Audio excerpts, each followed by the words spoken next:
You're listening to Greater Good Radio. Please visit us online at greatergoodradio.com. Today's guest is Gail Jennings, co-founder of HawaiiDiner.com, Hawaii's most popular online dining resource.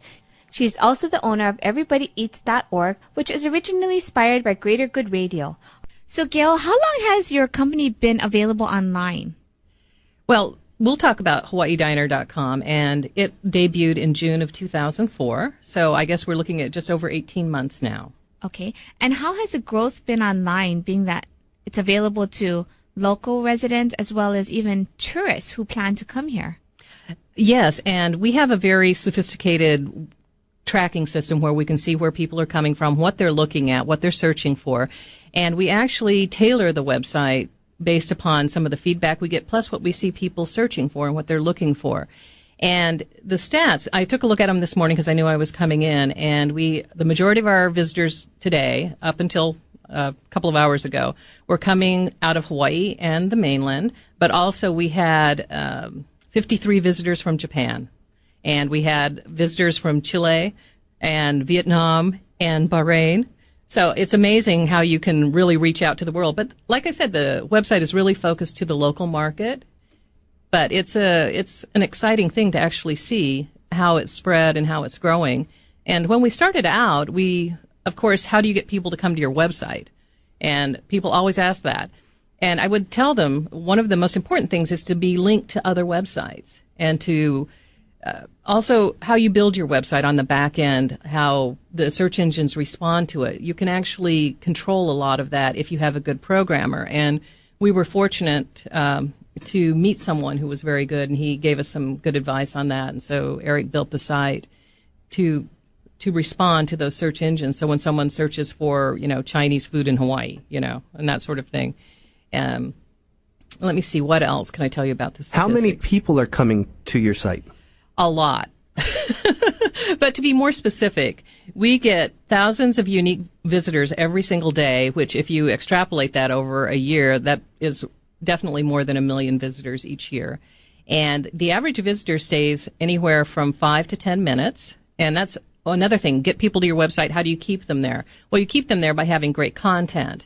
And our content changes daily. I'm always changing things, adding a recipe, featuring new things on the front, changing the photos. All of those things make the website interesting. I also change the color every couple of weeks of the website. So you come back, it's a new look. It's like, wow, we have new stuff. We do a podcast, which we started in July, and that also has helped to bring in additional visitors. And, of course, our restaurant subscribers, I should probably talk a little bit about that. Restaurants who subscribe with us, we list everyone for free, but for a small fee, a restaurant can subscribe, and they have the ability to add their menus, add specials, have pictures of their food. And like, for example, right now we have a few of our restaurants have already put up their Christmas menus. I've got a couple of New Year's menus that people are getting ready to add.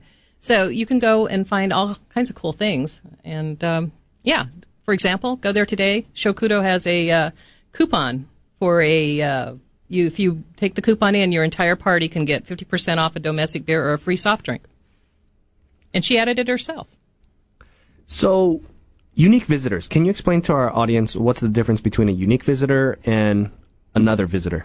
Okay, a unique visitor, because you'll say, well, I get so many hits. Well, they may be talking about page hits. And so if someone's telling you what kind of hits they get, you need to ask the right questions to find out what those are. Unique visitors are people who have come to the site and they're not like a repeat visitor.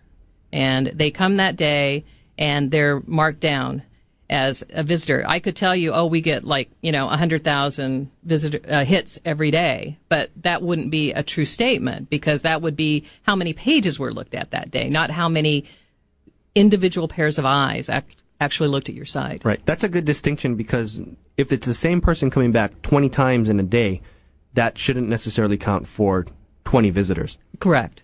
Okay.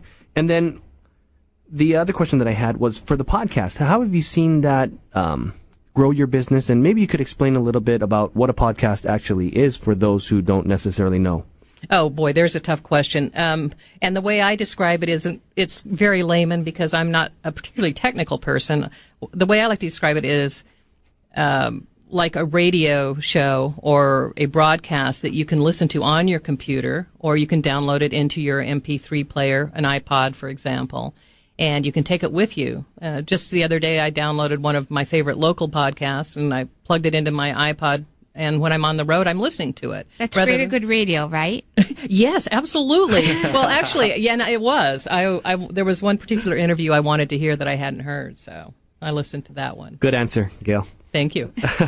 So one key thing, though, about the podcast, which you can see on greatergoodradio.com as well, is that you can subscribe to these shows, and it automatically will update your device or your computer or whatever, wherever you're listening to this audio, automatically. Almost like a TiVo for audio.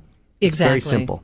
Well, and the other thing I like about podcasts is, unlike radio, it's not archived. I mean, radio isn't archived. You can't go back and listen to the show that you heard a couple of weeks ago.